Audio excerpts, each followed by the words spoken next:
Hi guys. Germany needs doctors, but not you yet. Why do I say this?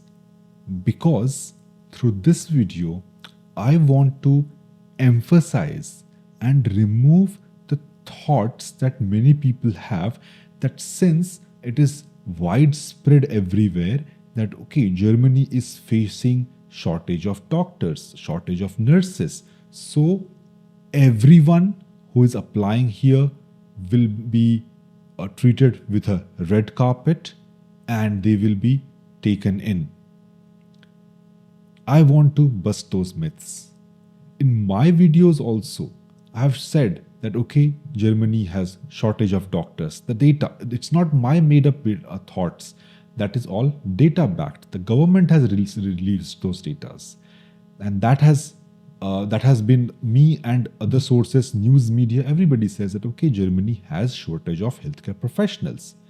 Now, if we interpret it like this, that okay, now Germany is begging that international doctors come to us so that we can be taken care of. And then you wonder when you apply to them that nobody responds.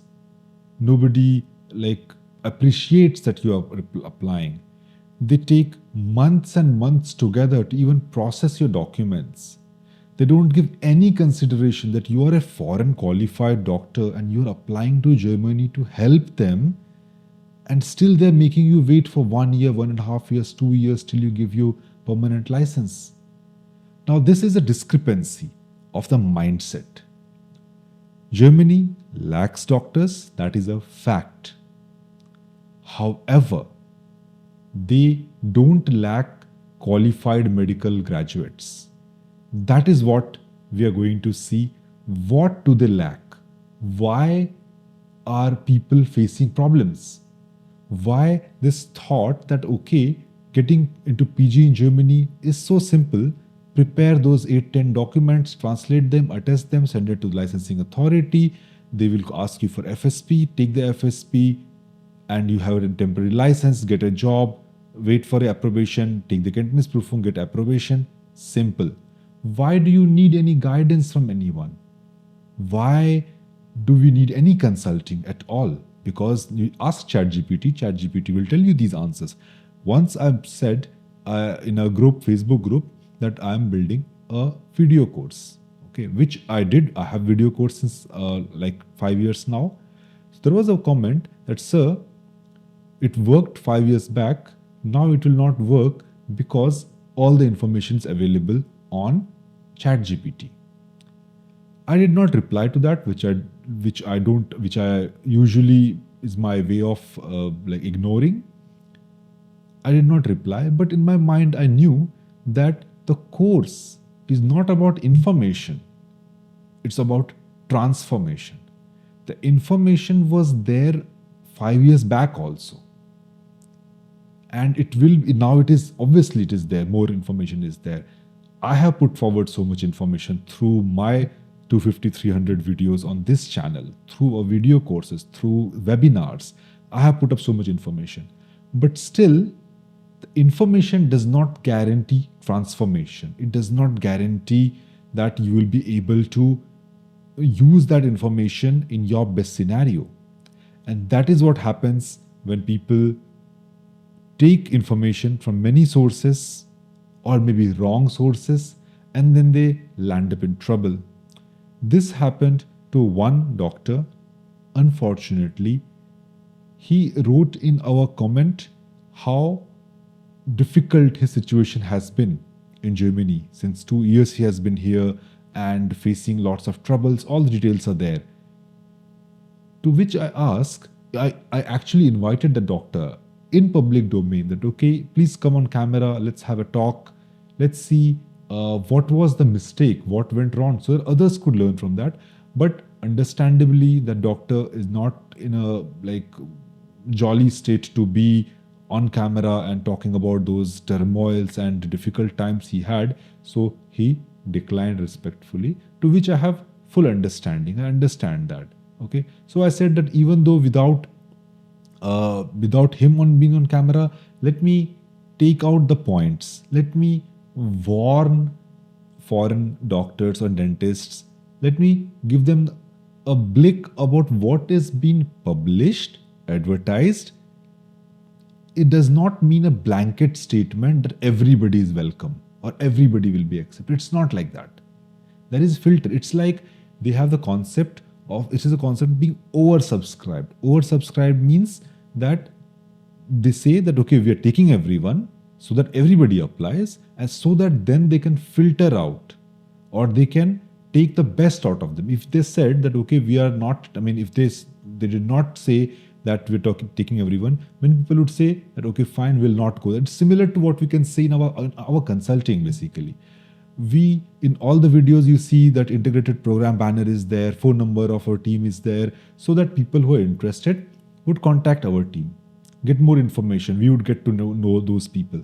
That does not mean that everybody who is ready to pay the fees is accepted in our program. We have a limit of only 12 candidates per year, but we keep oversubscription. So that in case candidates drops out, in case there are not, in particular year, there are not 12 people who want to go into consulting with us, then there is a list. We have a list of people who are interested, whom we can tell them that okay, now we have a vacant position. So that is oversubscribed. That means if you see a banner of DMiNetz International, or if you see a phone number or email ID, that does not mean that you can just contact them, pay the fees and become part of consulting like program, because the seats are limited. That is the concept being oversubscribed, that you keep your options open, you keep your options broad, so that you don't have the problem of leads. That is what Germany has also done, that you have lots of doctors coming to Germany. Now they have the option, a choice to filter out. This is what we have to understand. Now, let us go into this video and see what aspects are there, what as a foreign medical graduate, what things are relevant to you, how you can make your dream come true in Germany. Let us talk about the paradox nobody discusses. Medical degree. You have years of medical education from recognized institution. Your clinical knowledge is solid and your training was rigorous and credentials are legitimate. That is the case with most of the doctors applying to Germany. Your German language, you have invested months together, reached B2 or C1 level. You can now discuss medical topics, understand patients and communicate with your colleagues. Then the German license, approbation or Berufserlaubnis, the official authorization to practice medicine in Germany. Without this, everything else is irrelevant to most employers. Here's the uncomfortable reality that recruiting materials conveniently omit. Germany does not have a shortage of medical degrees. It has shortage of licensed German-speaking doctors who can start working immediately. That tiny intersection where all these three circles overlap, that's where the actual shortage exists. If you're missing even one element, especially the license, you're not solving the hospital's problem. This is not about your qualifications being insufficient. It is about you not fitting yet into a specific narrow category of plug and play. Doctors at hospitals are desperately seeking. You are a qualified doctor. Absolutely. You are a qualified doctor. Absolutely. No doubt about that. But you're not qualified to be their doctor. You're not qualified to be a German doctor. That's the distinction that makes all the difference. Let us see, what does the hospital say and what do they actually want? Because there is a discrepancy. There is a way of being politically correct. They say the correct things. But what they want does not always align with what they say. Let us see what are the arguments. The public message is, we welcome international medical professionals. But the actual preference is German medical graduates who can start Monday, who can start immediately. Public messages: diversity strengthens our healthcare team. But what they actually want? EU doctors with automatic license recognition. Public messages: apply today, we need you, to which most of the non-EU doctors fall prey to, that Germany has shortage of doctors. We will go there tomorrow. We are helping them, we are doing them a favor coming to them. This is what the people think. But what they actually want? Physicians with existing German approbation. What does the hospital say? International experience is valued. But the fact is, candidates requiring zero bureaucratic processing. The message is, help us address the shortage. Actual preference is people who eliminate all hiring risk and delays. So this is what the public message is, and this is what the actual preference is. Now these actual preferences, that is where we train our candidates. These are the things we tell them and guide them, that okay, in fact some certain things you cannot improve, but when you have a communication, when you do hospitation, when you do interview for your job, what things you have to focus, what things you have to say, what things you can skip, because what are they looking for? You cannot be with the mindset of the public message that you have heard and you think that that doctor who is sitting in front of you or the HR team who is sitting in front of you have that mind. They don't have that mindset. They have this mindset, that what is the actual preference. They have this mindset. This you have to understand. And here you have to play your game, whatever is possible. Because if you are non-EU doctor, you cannot become an EU doctor, right? So that is gone away. But how far is your approbation? Do you have approbation or not? Are you applying before approbation, after approbation? Are you? How long will it take to get your approbation? So those things, those strategies are required here. Why does this gap exist? It's not malicious, it's practical. Hospital administrators are facing immediate staffing crisis. Departments are short-handed right now, not 6 months from now. When you are running an understaffed emergency department or struggling to maintain surgical schedules, you need solutions that work this month and not next year. Hiring a non-EU doctor without a German license means committing months of uncertainty. In that case, you don't know how long the licensing authority will take. You don't know when will the appointment for the FSP come or maybe KP come.